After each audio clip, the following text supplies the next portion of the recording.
Everyone needs a good headshot. Yeah, you. Everyone. When our guest learned he was having a son at the same time he was being laid off in the pandemic, he immediately turned to the business of headshot photography. Fortunately, classic headshots never go out of style, which makes professional headshot photography a stable, profitable niche, especially for a new dad. Stay tuned for a delicious founder journey story today on the Startup Life Live Show. Let's glow, everyone.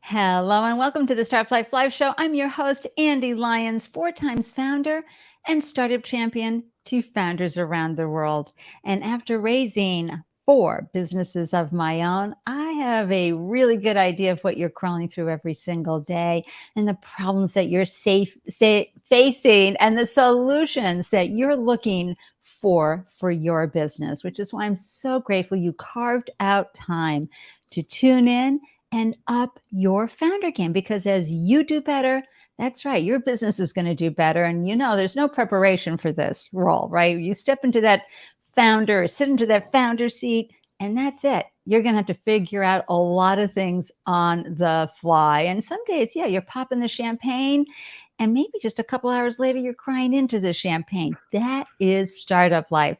So I'm so grateful that you're here cheering on our guest today and enjoying the great gems that you'll be grabbing for your startup. Wherever you are, please share this show with your community.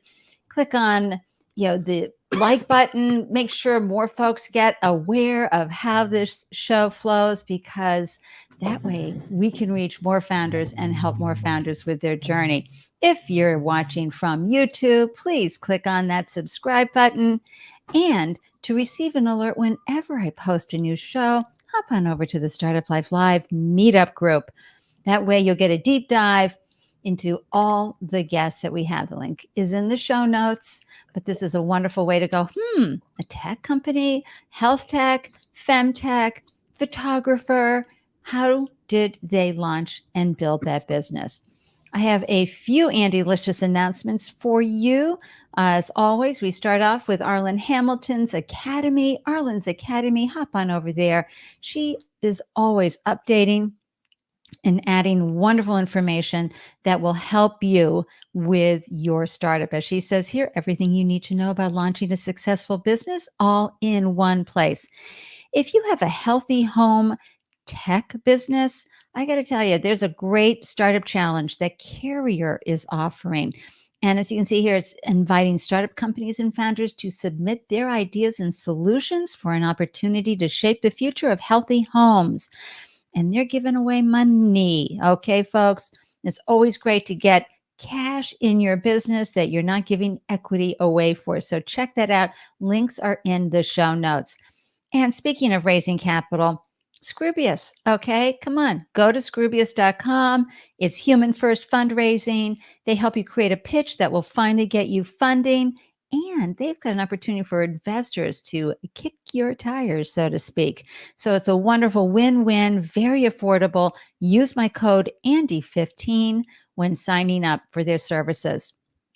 Phenomenal peer group support as well. And that's the most important thing you can do as a founder, is to chat with other founders. And also, if you want to know how to raise a seed round, go check out Elizabeth Yin from Hustle Funds. Wonderful article on how to raise a seed round. And what I love about Hustle Fund is they say, we're hustlers just like you. And we were founders before we sold down and became VCs. So we know just how amazing and terrible startup life is. And their team brings real talk and real advice to their relationships. They just celebrated 5 years. I'm so happy for them. And I love following Hustle Fund everywhere it glows. All right, now I get to introduce you to one of Boston's favorite startup founders. Let me pull up the artwork so you can see it. And those tuning in on the podcast, it's a wonderful image of all the beautiful headshots this incredible founder has taken over the years. So I am going to be telling you all about Kevin Ty. And when Kevin learned he was having a son, new baby's on the way. And at the same time, he learned he was being laid off. What? Ruh-roh. He immediately turned to the business of headshot photography. Unfortunately, as I said earlier, classic headshots never go out of style, which makes professional headshot photography a stable, profitable niche. And Kevin quickly built his social capital on LinkedIn, focusing on Boston's thriving startup community. And soon his photography business was soaring with referral-based business. And today he has over 250 5-star reviews. Come on. Let's bring this phenomenal founder into the room. Welcome to the show, Kevin Tai. Woo!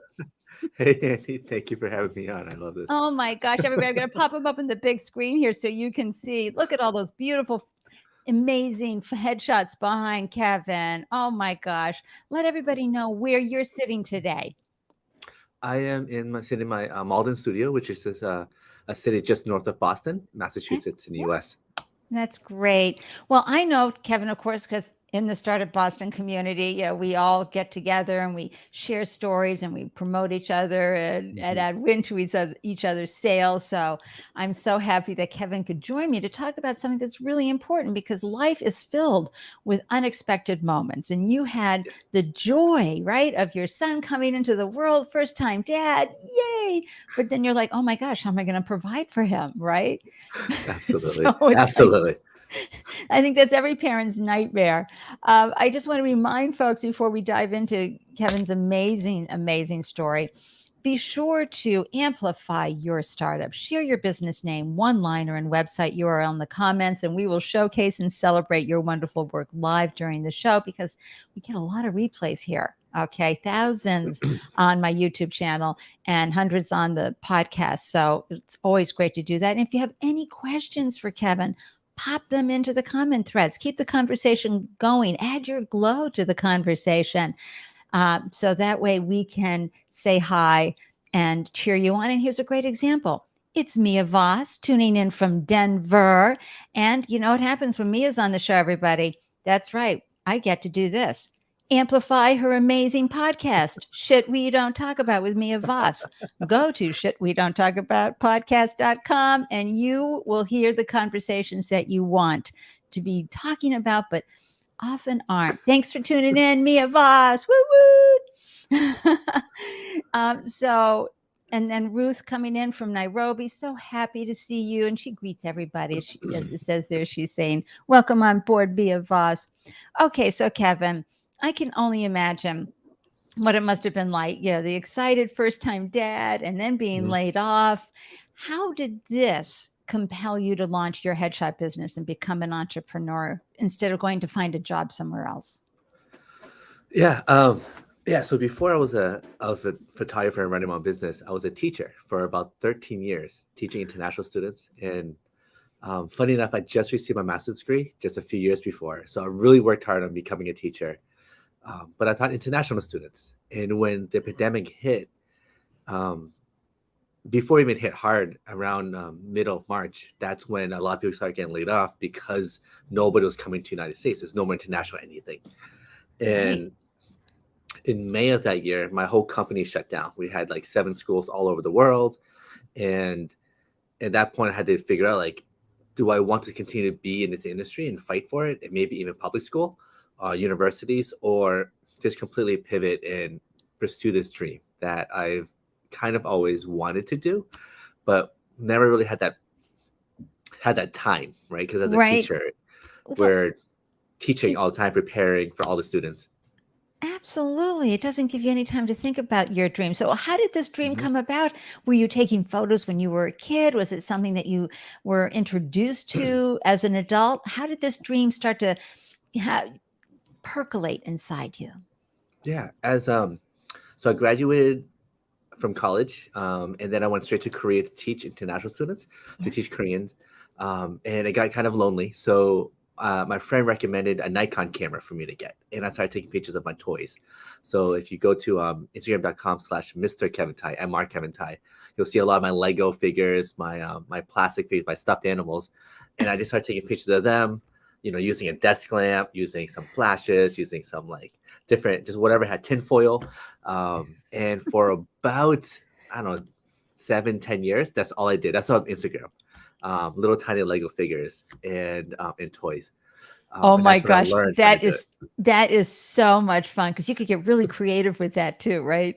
Yeah, you give them a little bit of life. And what's nice about it is if you don't like the expression, just pop the head off, just put another head on. So that's always a fun thing.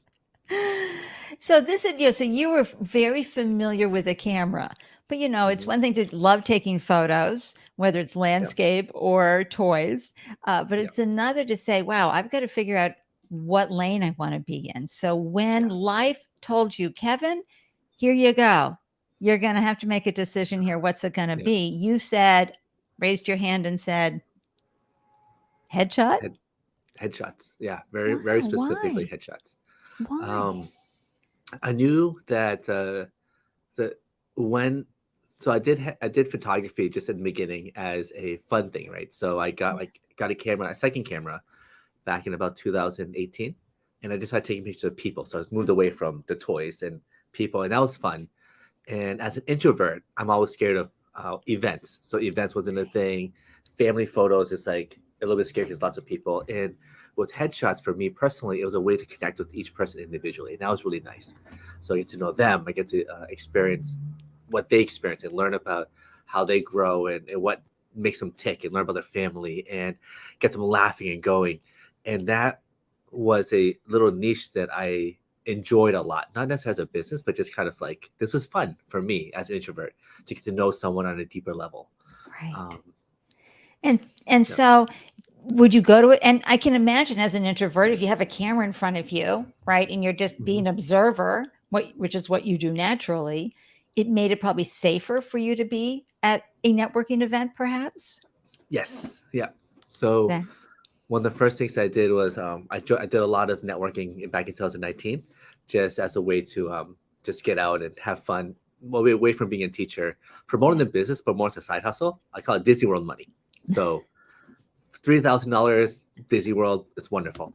And I joined up with a venture cafe and got to set up a booth there in a whole networking space. There's hundreds of people, but each person comes out one at a time, and I'll spend about 10 minutes with each person to do their headshots, and I get to know them. And then so when I go back out into the crowd again, I have someone to talk to. I know about them. There's a lot you can learn in 10 minutes. Oh my gosh, yes. So this is before COVID hit, obviously. Before COVID, yeah. Yeah. Oh, I love this, Kevin. I didn't know that. And folks, we have this amazing place in Cambridge, Kendall Square, Cambridge, which is right over the river from Boston, called Venture Cafe.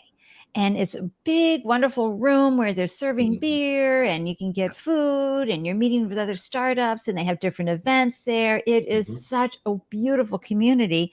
And I love that you did this. So you were nurturing this aspect of your side hustle. And as we know, folks, side hustles have a 32% greater chance of success.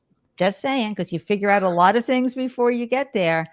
And so did you know anybody in your life that was an entrepreneur? Had this even occurred to you before?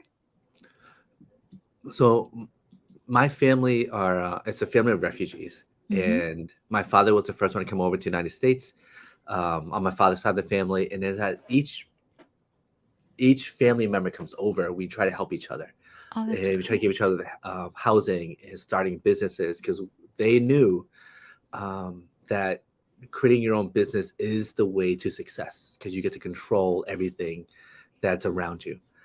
So when one family has enough money, or when multiple families have enough money, we'll pull that together and give it to that one family so they could start their own business, whether it's a nail salon, whether it's a small factory, a bakery, a restaurant, sandwich shop. So lots of different businesses. Then they make money and they could then reinvest that back into our family.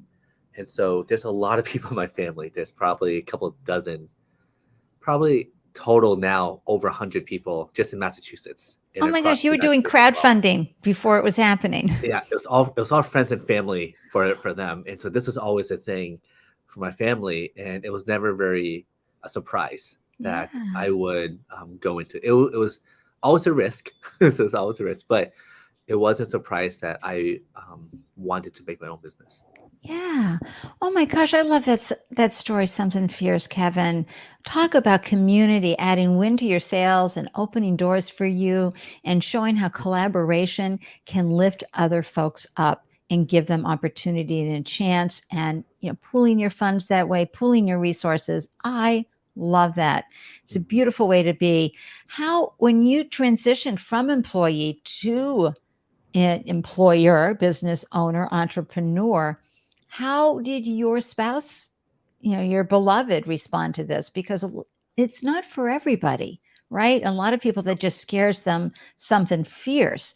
How was that conversation with your darling? That's a great question. No one's ever asked that before, and I think that's a wonderful question. It's I think it was tough at first. I have a very loving wife, Megan, and recently this year she told me that she had doubts because she didn't understand how I can niche photography into headshots and then niche even further with startups Right. and the entrepreneurial startup ecosystem. So for her, that was a very, very strange niche. And I knew, I did the research, so I knew there was a place for it. I knew there was a market. Um, but she did not tell me any of these concerns until I reached six figures as a photographer in about a year and a half, about just over a year and a half. And Everybody, round of applause right here for Dad. and we need, people like these in our lives where like they don't necessarily understand, but they believe in you. She Right. believes in me, and I'm really glad that she didn't tell me until that point, because that would have put a lot of doubt in my mind as well. I would have sabotaged in many different ways. Yeah, and not Oh, intentionally, but of definitely course she not. waited. Oh, I'm She so waited happy. And for her that. name's Megan. Uh Megan, you get the Spouse of the Year award. That's so important, folks. And for many, it happens sometimes, especially if you're really scaling big with your startup, you can get so focused Yes. on what you're doing that if someone isn't part of the solution, they best be getting out of the way. Hmm. And so, folks, you can hop on Medium and read my article, When Your Beloved Isn't an Entrepreneur. It has great advice for those important conversations to have with your Yes. spouse. In your situation, it really was all hands on deck. How are we going to solve this problem? Yeah. And why not? This is a perfect opportunity for Kevin to pursue a dream. The family will get through this, even, feeling doubtful. But folks, you may be pulling money from a 401k or Hmm. charging on the credit cards. And you Yes. need to have these conversations with your beloveds to make sure they understand what this is about. And because at least, understand that whatever you're going to be going through, their support is important, but not their concerns and doubts. Yes. It's hard. I would also recommend, and this was something that's very helpful for me as well, is my business coach.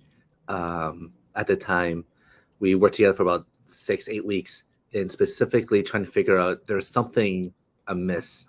And what we discovered was the way that my wife and I communicated was very much like there was a disconnect in the because we have a new baby, I have a business I had to run.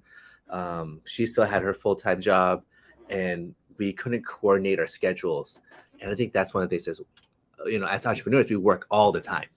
And um, and she said to me, my business coach said, like, my wife and I need to sit down and have a business meeting. So I'm not just throwing my stuff on her. She's not throwing her stuff on me whenever we feel like it.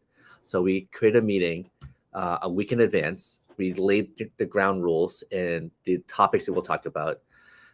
We had a babysitter, my grandparents, and we drove. We just drove out to the mall that's an hour away, that's far away, so we could have the time to drive out there and then drive back. So about a 2 hour conversation.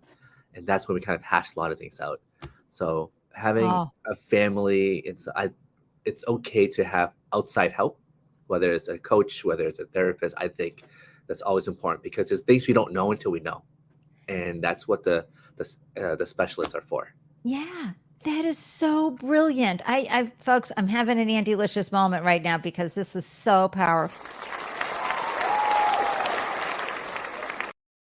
You don't know what it's like to have a business, and you've got a beloved that's on board, and they're going to love you no matter whether you're successful or not. They're, in this relationship with you, and to honor that relationship, having this deep level of communication is so important.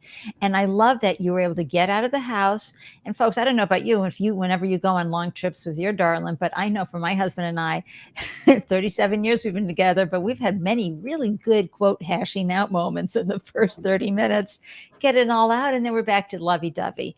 And being supportive and using those communication skills to keep the relationships going, because my gosh, new child, new business, that's a lot for any adult to take on, and it's all messy. It's messy with the kid, it's messy with the business, it's just one big mess. So It's tired all the time. you're tired in the beginning. Right. So you're not really coming from your best self because you've been up for hours. I'm going to say a quick hi to Brent Manuel coming in from Ottawa, Canada. Frequent listeners know that Brent is our wonderful disabled champion advocate that always reminds us to hire disabled, especially our neurodiverse folks out there with the invisible disabilities. This is, disability is innovation right there, coming from Brent's words. Follow Brent everywhere he goes, but especially on Twitter. And thank you, Brent, for always tuning in and adding win to the show. Sales, so great. So speaking of transitions, right there you are becoming a new dad, which nothing can prepare you for. And now you're a business owner, which nothing can prepare you for. Was it hard making, and I love, by the way, that you hired a business coach, everyone. You heard 6 to 8 weeks. That can be all you need. Get someone in there to help you put things into perspective and tell you things that you can do, words that you can use for communicating. So important, and just slap it down on the credit card. I don't care. Find the money, make it happen. Was it hard, though, transitioning in your mindset from employee to business owner? Because that's a big transition. If you've been an employee your entire career, all of a sudden, how you have to motivate yourself, meet deliverables, et cetera, are completely different. Can you talk about that, Kevin? Yeah. I've always had a boss. As a teacher, you always have those layers. Teachers at the bottom, sadly, but there's always the layers and expectations to complete things on time. And if you don't have it done on time, that's when the head instructor, department head will come to you, be like, let's do it. Let's get this done and done the way that we wanted to. And long-term foresight, that's also something that the school does, right? And we don't really do that except for the classroom. And so it was very difficult. It's still very difficult. I live and die by my calendar. If it's not on the calendar, then it doesn't exist. Yep. I tried out many different methods to organize myself, and it's difficult. So I'll have these spurts of I'll just do it. So on my website, for example, version 4.0, I spent maybe 3 weeks straight, 2 weeks straight, just working on the website up until 2 or 3 o'clock in the morning. And I'm focused on that. But then I forget other things. If I do systems, I'll focus just on that, but then I'll forget about other things. So that's been hard. And now with the business growing, there's a lot more stuff I want to do. And there's paralysis. And so that's hard. The paralysis makes it really, really difficult to do a lot. So I'm actually in the process right now of hiring a manager or a personal assistant to actually help me with organizing all my thoughts, all my ideas, and pulling together on a day-to-day, right, reaching my OKRs, because that type of planning is difficult for me to do. Yeah. So.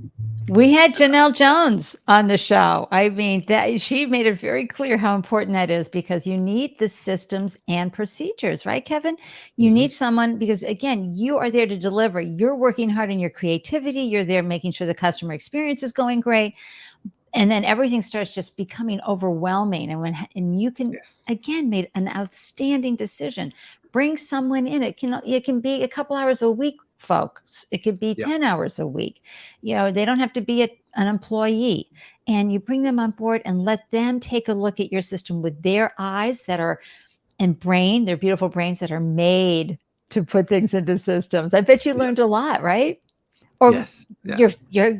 You haven't brought them on board yet, or you will be? Final interviews today, actually, right after this. Right.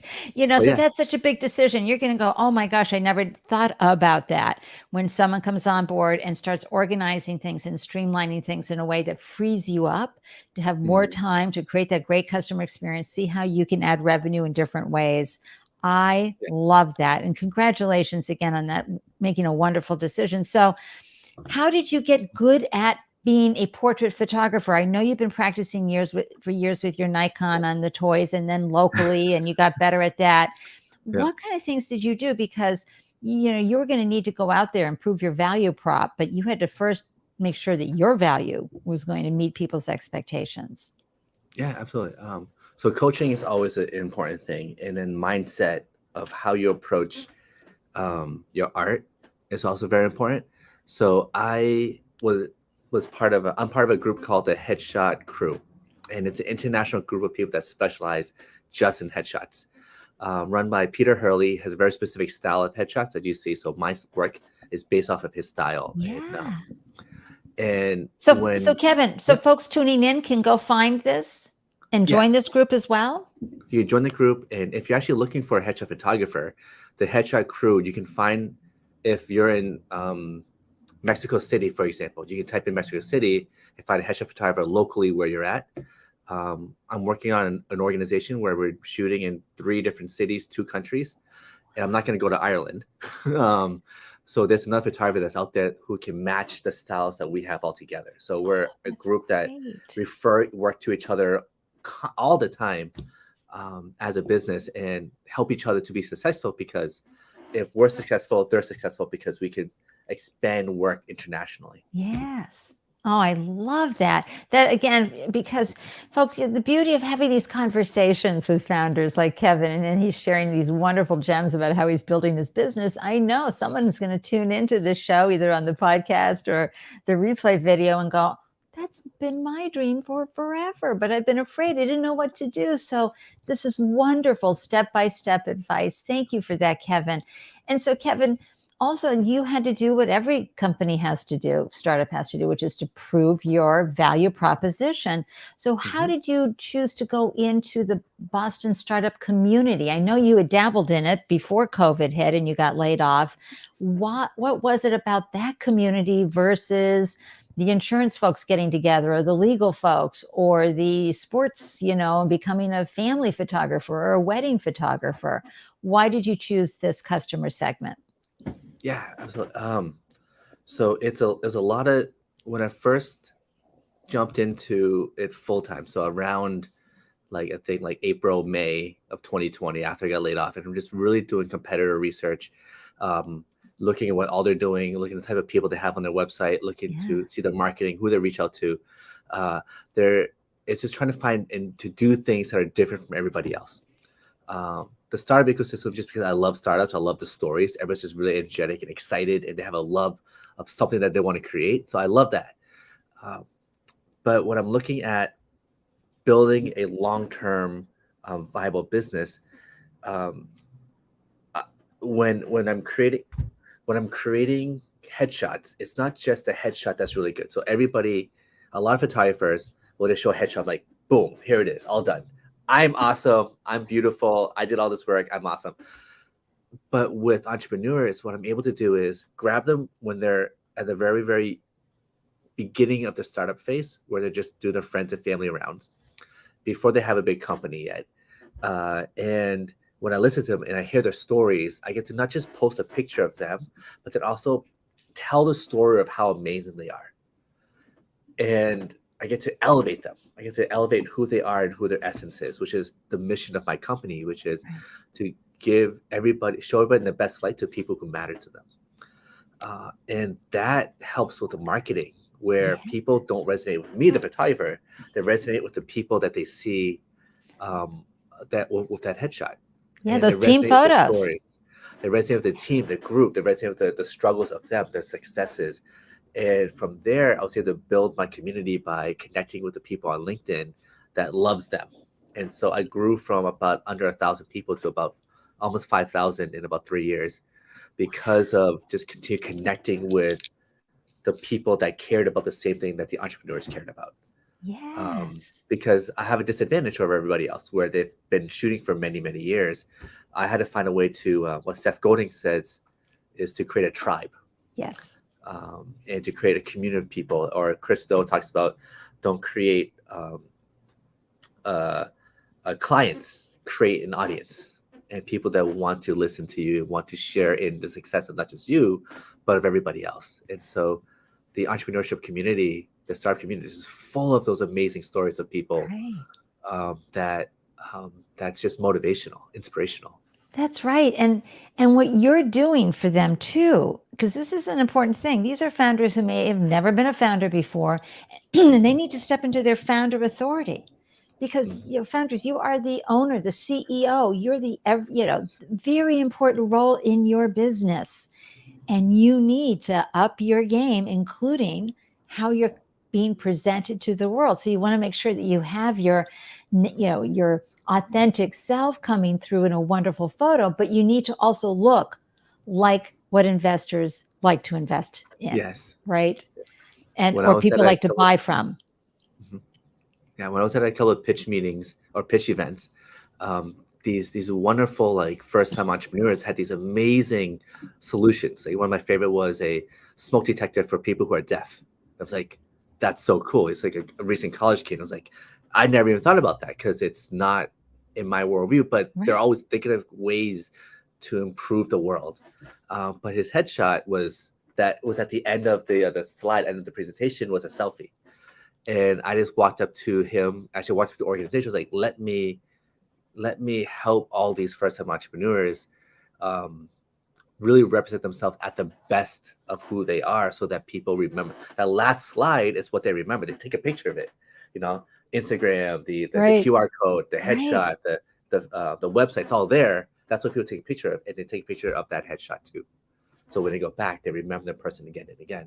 That's right. Let that last frame be what people remember, that authentic self that can change the world. Right. And speaking of professional photographers, Richard O is here. He spent a couple of decades as a professional photographer. And as he says, capturing people's essence in photographs.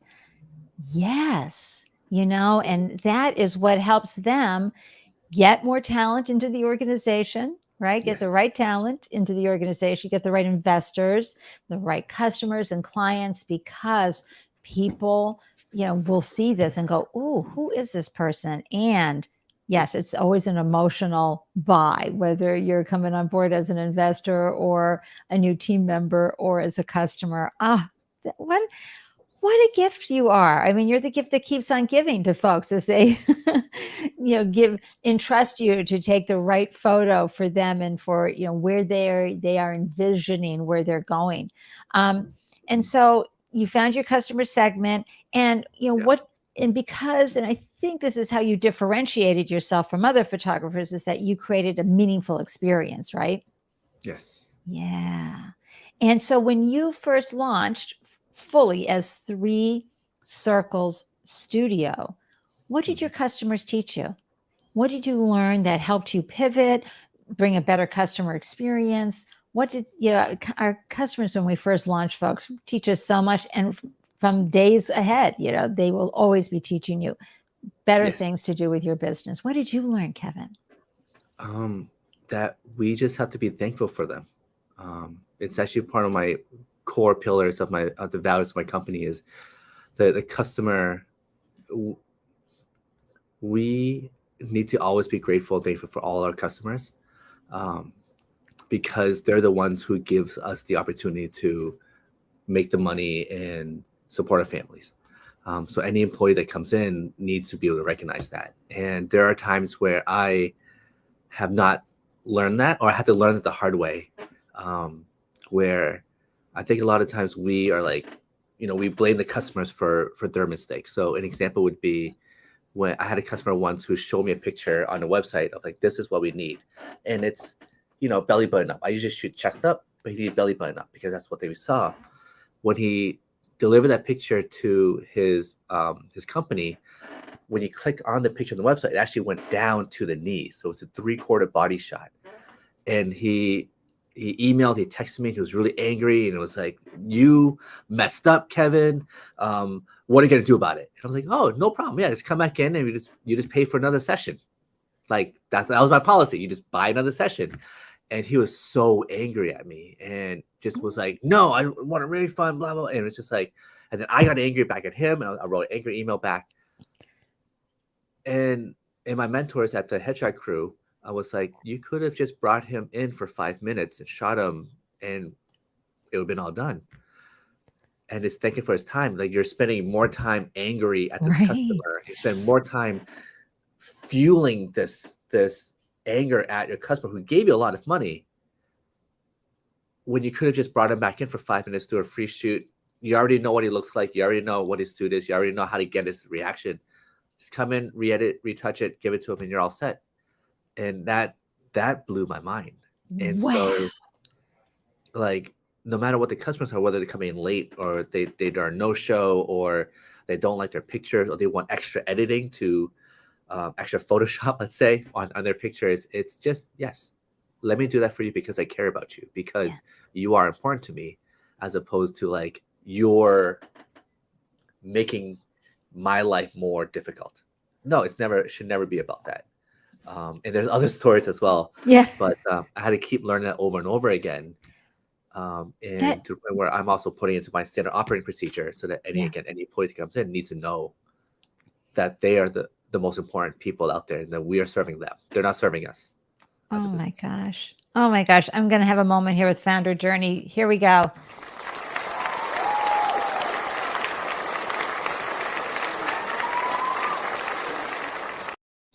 What I especially love, Kevin, is that you took that advice from the group and you were like, oh, I get it.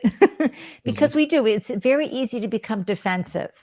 And instead of saying, it would be just so much easier for me to just deliver and they can go on their way. Doesn't mean that you need to ever work with them again, folks.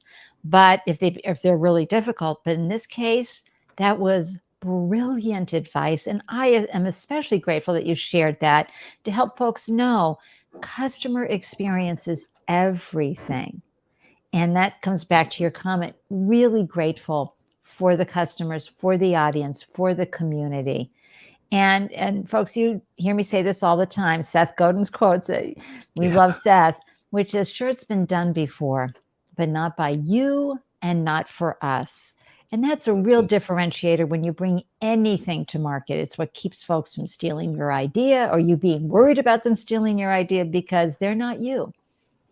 And so, Kevin, you've created a wonderful lane for yourself in a crowded group of lots of photographers in Boston. Come on, it's a major city in the startup world, especially.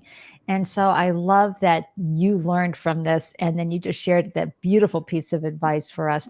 Was it expensive to find rental space and set up a studio? How did that go for you? Yeah, it got more and more expensive depending on what we need. Started in the house, so that was free.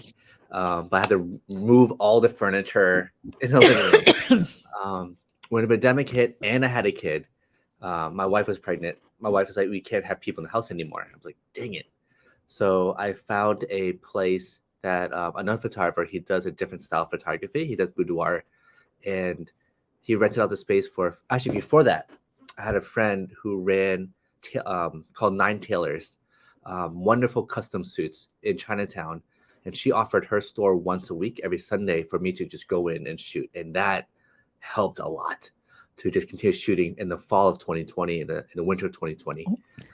So another entrepreneur. And then I needed a space that's more consistent throughout the week. And so another photographer offered his space, which is, again, wonderful, for $50 per day. So that's enough to experiment, bring people in, make money. And that's all he wanted. I was like, okay, I would have offered more. And then I got a co-working space. So co-working space were really nice. I had a long co-working space as a hallway, less than 100 square feet. And that was about $500 a month. Right? Yeah, about $500 a month. Yeah. But that was perfect because I had a small space for my desk, and I shoot headshots. So I don't need a full body, lot of space. It's just about right here. And we set everything up to work wonderfully. And then I needed a bigger space because I had dreams of creating a community. Yes. That's beyond just headshots. And so I found this other space that's 10 minutes walk from my house, which is amazing. A 10-minute walk from my house. Garage parking, lots of stores nearby. Off the tee, it was wonderful. It was so good. And this is about $1,500. And that's a huge jump. Plus, I Yes. needed to furnish 3 it. I needed times. to paint it, Yep. redo the floor. So all that investment, I just paid off this year. So it took me about a year to pay it off. That's Open not up. bad though, when you think about Oh, that. Um, But you said yeah. something that's real important. And folks, this is another way that Kevin has really differentiated himself by creating community. He's right by a tea stop. So anybody can get there. I mean, there's plenty of parking around there too, but you can just get on the T and come visit, go have some coffee, hang out, Yes. right? Didn't you tell many people about coming by and saying hi? Yes. On my website, in the contact form, if you just want to come by for like half an hour, we'll get boba, because I can always expense boba if there's a client or it's a networking meeting. I can always expense lunch, which is great. Come on by just for that. You can select an option to do a Zoom call or visit the studio, and Wow. and just come on by, and then we'll have lunch. We'll grab something to eat. So they can just hop on your calendar here and create time to come by and say hi? Yes, absolutely. Yeah, and then, under contact. Yeah, and then choose a date and time, and then you can select visit me at the studio. Oh my gosh. So let's say I get on the 9th and then you can do the time and then, go and figure it. Oh my Yeah, gosh. so I just love click that. 3 p.m. Okay. So we choose 3 p.m., confirm, and then we go in and then- here and we can Yeah, so add Zoom Zoom, call phone call, phone. or visit the studio. Oh We can my debate Star gosh. Wars and Star Trek. Oh my gosh, folks, like, come on. I hope you're taking this in because this is a wonderful, wonderful way to connect with folks instead of the typical, here, we're just here to talk about business, come by. But, get on my calendar because as Kevin shared very early on in our conversation, he's all about the calendar. Yeah. And yeah, Mia, I really do. I love hearing about all these real life experiences and, capturing moments with the folks and the founders. And Mia will be right there with you with the Star Wars feature. Absolutely. Tempting us all with boba. Love that. Thank you for that. And so as you have figured things out very quickly, I might add, Mr. Ty, on the marketing end, really just 3 years at this, of which 2 were COVID, okay, in our beloved city. You are in your own studio. You've got 250 5-star ratings already. Come on. What marketing hacks can you share with founders who are tuning in that would help them, that you found just to be so helpful to build your business? Read everything. Wow. I've probably read all of Seth Godin's books. Chip and Dan Heath, The Power of Moments. There's the Creating a Story Brand for Your Website by Donald Miller. We Shall Be Millionaires by Rachel Rogers, which is a whole mindset shift. Yes.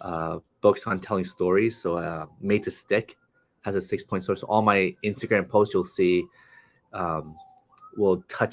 is based off of their book, no matter how long or short the LinkedIn posts are. But reading is hard for a lot of people, and there's not a lot of time. Right. So audiobooks is one of the best things through the library. So it's free. The library, the Boston Public Library is connected through, I forgot which app it was, but there's an app where you can then download It begins books with O. and you get it for 2 weeks. Yeah. Oh, what was it? And but there is, and every library should also have this as well. But you get a bar for 2 weeks. And It's called Overdrive. Overdrive. Yeah. Yeah. Or Libby now. I know. Yeah. Oh, Boston Libby uses now. Libby. Yes. Yeah. Libby now. You I can used get so Overdrive many before. things. In ebooks as well. And you can do, most books are about 9 to 14 hours, which means that you can read an hour a day or listen to an hour a day and get through the book in 2 weeks. I like to read at 3x speed, which means I can go through it multiple times. So the first time I go through really quickly. Yeah. The second time I'll go through a little bit slower, and I can kind of skip to the parts that are the key parts that I really care about. Yep. The sweet spots, right? Because it's a lot of stories, those kind of books. And then I'll listen to one more time and I'll take notes. Wow. And I just go to those sections. But you can go. Well, that's the teacher in you.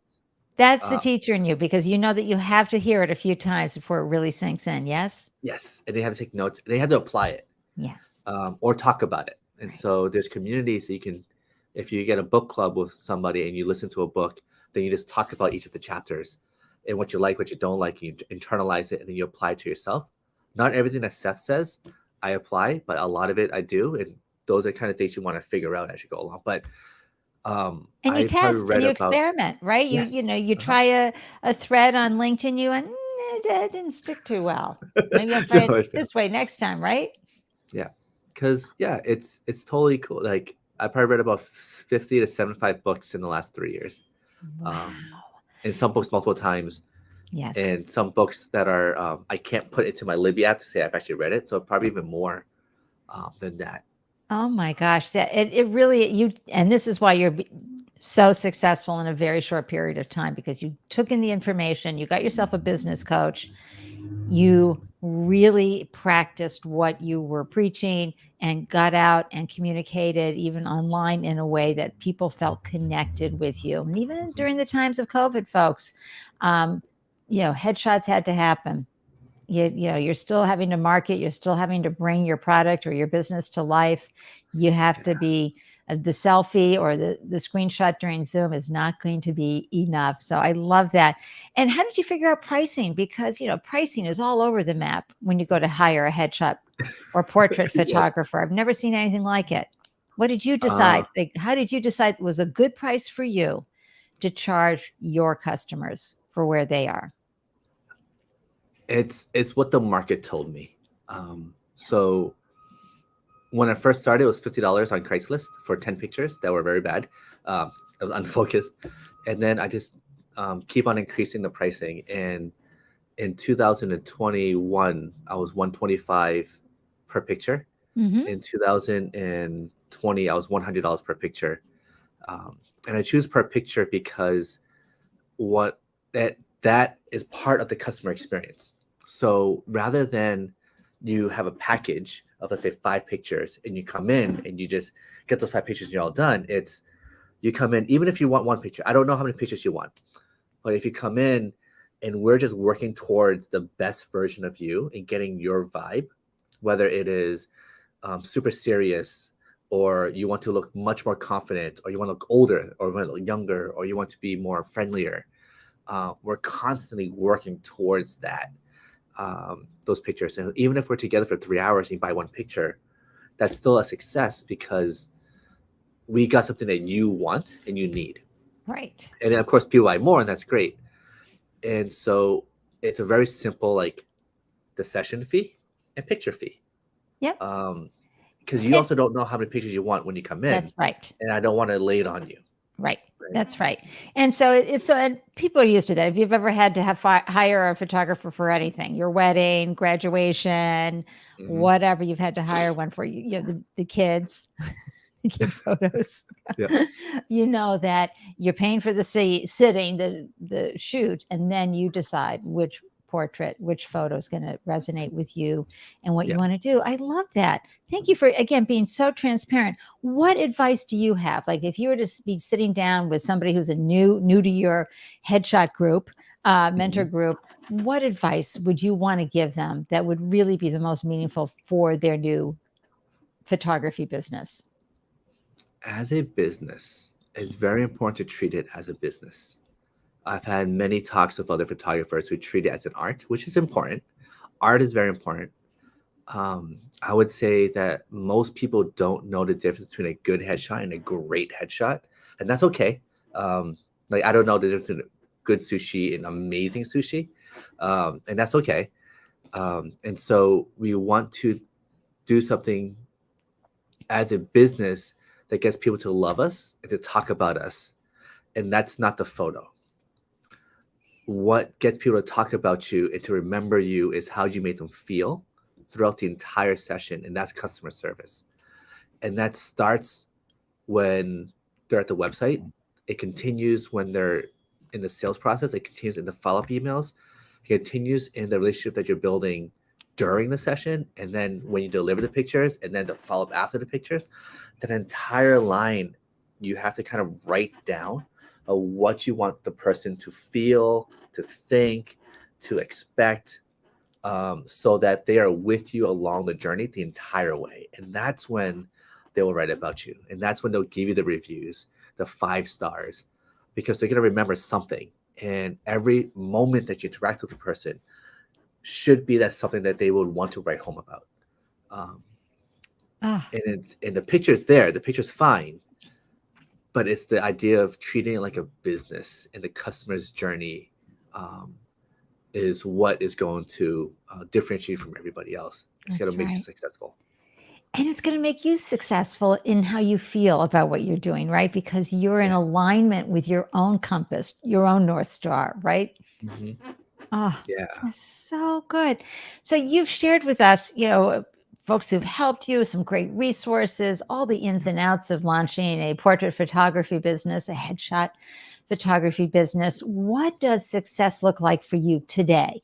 I know that it was probably different, a year and a half ago, and I know it's going to be different in a couple of years from now, but what does that look like for you today, Kevin? What does having a photography business look like? What What does does it, that mean no, to what you? does success look like for you? So if you're sitting there going, Success.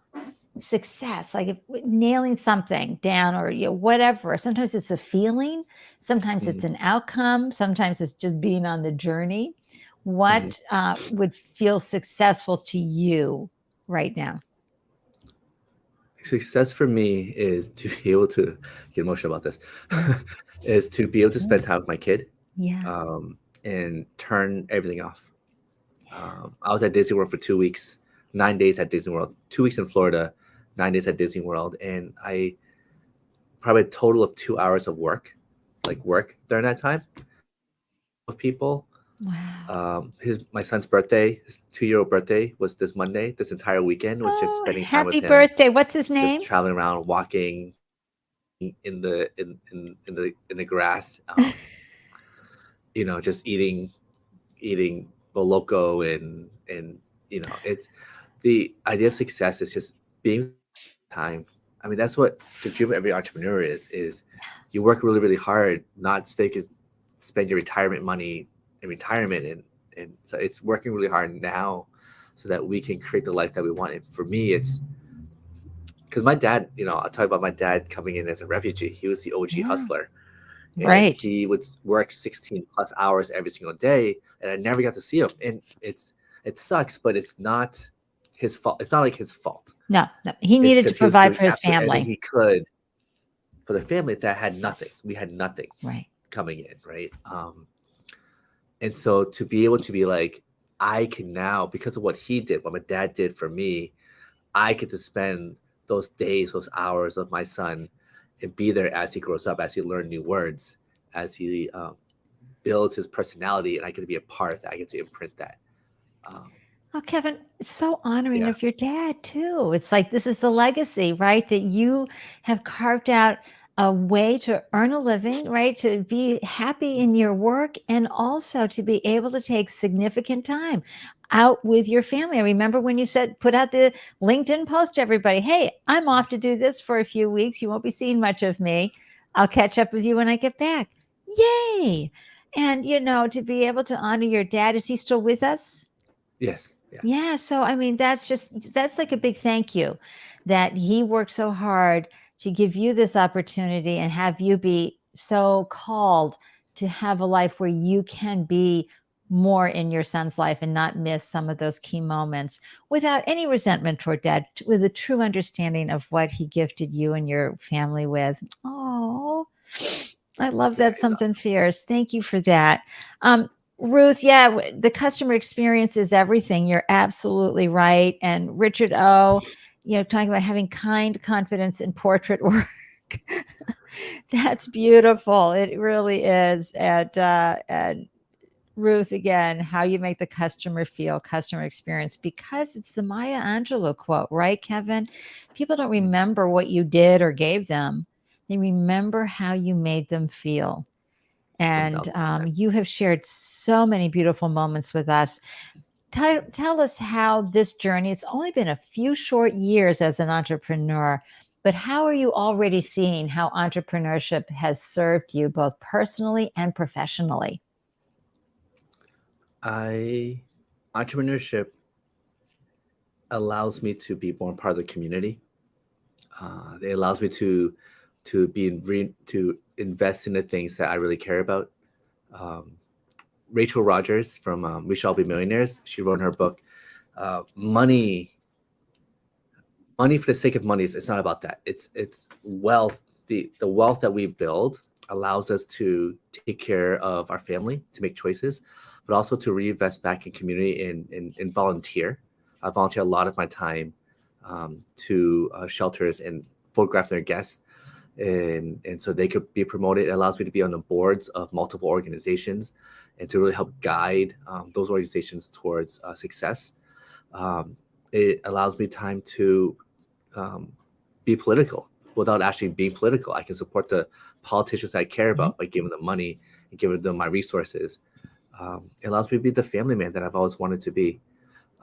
As an entrepreneur, as a teacher, there's just no time for that, and it was not a lot of money. That's right. And it's a rewarding job for sure. It really is. But outside of the classroom, there wasn't a lot of what I could really contribute in volunteering at homeless shelters, working with immigrants, being part of the ecosystem of my city, of being hyper localized in Malden. So as an entrepreneur, I'm making money, but it's really the time that I'm giving back That's to everybody right. else. Because Boston is such a beautiful city of people who always are giving to each other. Yeah. And always sharing, and there's so many people out there, like Steve Bilkis I want to shout him out for being one of the main people that's out there. That's just always like, what do you need? Let me connect you with the person, the people, the organization.